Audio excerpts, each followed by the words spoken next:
I got this whetstone a couple weeks ago, and honestly, I was afraid to use it, but the best way to learn how to use something is to give it a try. So I placed it in water so it could get a good soak for a couple minutes. Then I brought it out, put it in a flat surface, and brought one of my dull knives. I decided to start with the knives because they're honestly the easiest ones to start with.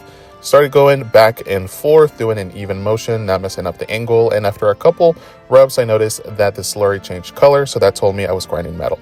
However, the stone did get dry rather quickly, so I knew I needed to add more water to re-lubricate the stone so I could create more of that slurry. I kept working with all my other knives that honestly really needed that resharpening, so it was a great excuse to break in the stone.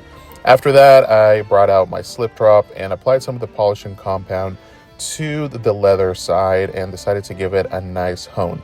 Honestly, that worked a little bit too well because once the tools were done and I looked at them and I decided, well, let me put them over here, I accidentally cut myself and they were really sharp.